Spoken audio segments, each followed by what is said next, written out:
Hello everybody, welcome back to my channel. My name is Queenie. For those who don't know me, reviewing Married at First Sight UK Season 7, Episode 26. I'm feeling a little bit better, but I'm still a little stuffy, so bear with your girl. Before I get into it, please make sure to like this video, subscribe and hit the bell, and leave a comment down below. So this is the last dinner party. The honesty box does make an appearance. So of course some bacchanal is about to happen. But before we get there, people are coming into the cocktail party portion. And it is immediately evident that the hostility, okay, between Zoe and Matt is still very high. Sad. It is weird, isn't it? Oh, wow. I like the waiting. I hope it's a week tops, because that's what the relationship is. You know, I'm very surprised at my lack of disdain for Matt. Truly. Because sometimes, especially this episode, sometimes he does come off condescending. And, you know, typically I wouldn't rock with somebody like that. And on top of that, the infidelity, if you want to call it infidelity and whatnot. I'm just like, I don't know. For some reason, I'm just not on the same boat as Zoe is. And typically I would be. I feel like she's doing too much. I do. So Thomas, of course, I mean, his bad vibes make the already bad vibes even worse vibes. But we're not even going to focus on that too tough, because the real drama is at the dinner party portion. Okay, so we're going to get there. The honesty box brings out some questions that are directed at each specific couple to kind of shake things up a little bit. Okay, the first question was, who do you think will stick together or split? And Thomas has asked the question. So he says he thinks Shanita and Jordan will stay together, Zoe and Jenna will stay together, and of course, everybody else who he's not a fan of, he chose not to answer. Can I just say, you got to be mindful of what you say. So if you can't take my choice, A lot of what then you've said don't worry about has it. had an 'Cause I impact don't on care our what you relationship. say. And Tom, listen. of everyone else. Shut up, Tom. For You 1 shut up. second, You shut up. Do not tell me Fucking to talk shut up. over everybody No man all will the tell time, me to mate. shut up. I No, still wish because- everyone the best. Listen. You are not my father. Be quiet. I would Tell me never to be shut your up. I'm never speak to me. You fucking prick. You guys know how much it pains me. How much it pains me to side with Thomas. But in this isolated situation, I do. I feel like a question was asked and he answered. And he even did the mature thing by saying, I'm not even going to make a comment on who I think is going to split.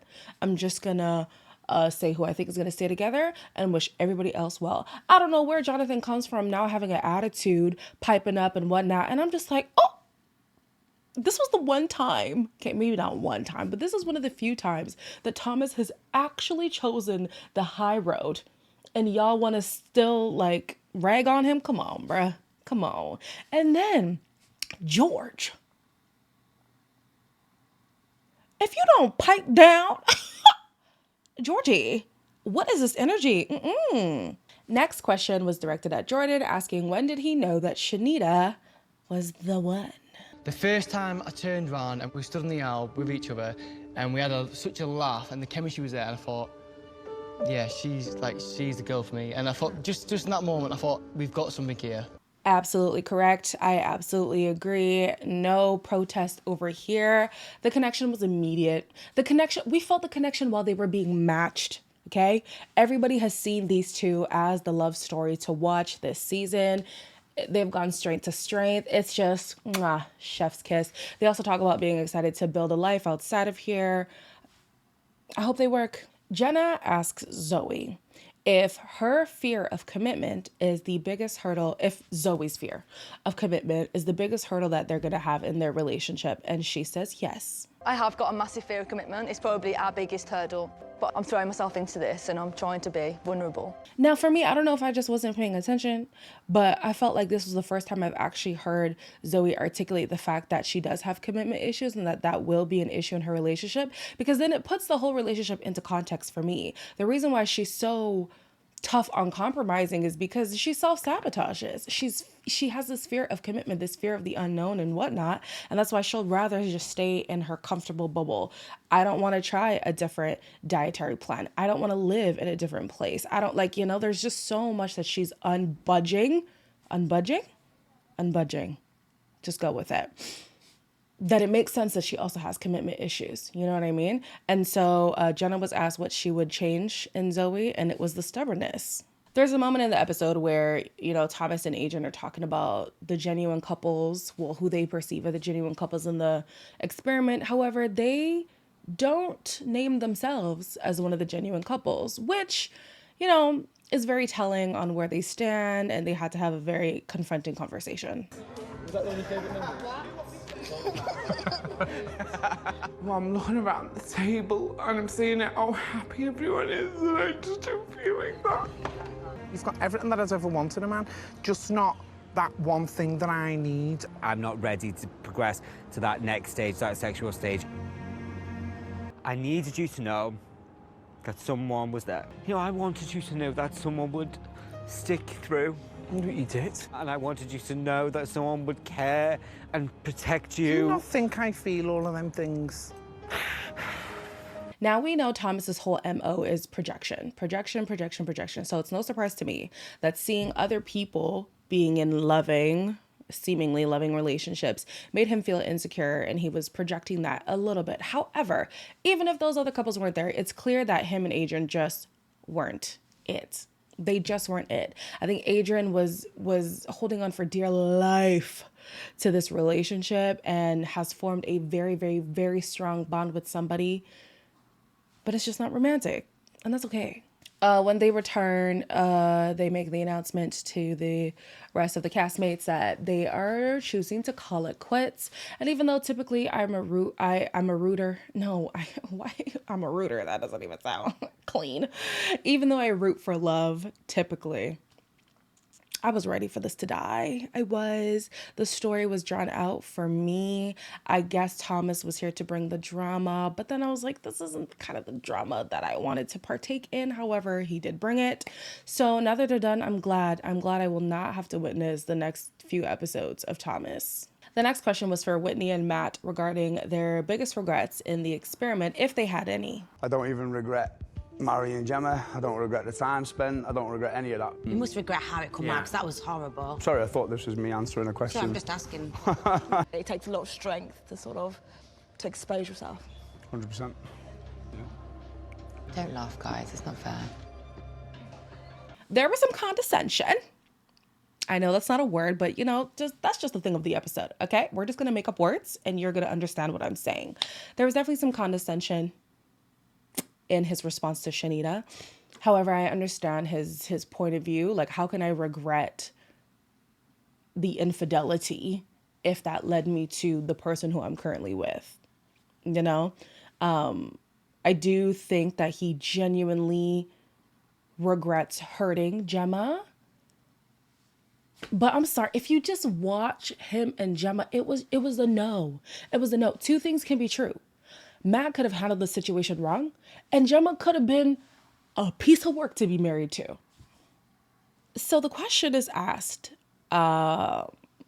directed towards them. What do they think is the biggest issue that the other couples have with them being a couple?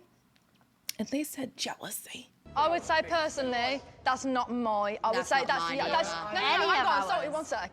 That's your opinion, and that's fine. We've been here from day dot. Yeah, and I've also been here from day dot as well. With a different man now. I don't think it's about jealousy. I don't think jealousy is maybe the wrong word. It's definitely the wrong word. Now, although I don't think jealousy is the right word, I think it's the closest word to explain what they were kind of thinking, because I feel it too. I think the other people think it's so insulting that, one, you got to come in an experiment that you're supposed to have a pre-chosen partner and you decided to choose your own partner. And then number two, how dare you have this strong connection in such a short time when all these people have been here from day dot and they're still struggling. I feel like jealousy or envy might not be the exact word to explain it, but there is that resentment of like, well, I wish I would have had the option to pick my own partner. Or, well, obviously if we all got to pick our own partner, we would be farther along feelings wise because it would have been your choice. But then again, they can't fully be mad because the experts themselves allowed them to stay. They said the science, you guys, the science checked out. So I don't know. Y'all are some bitter betties. Just let it go. The Jonathan and Sophie segment wasn't too much. Jonathan was asked if he sees a future with Homegirl, and he gave the most lackluster answer, basically talking about, I still want to build and get to know you, so do you want to be with me or not? Because that's not necessarily what you're saying.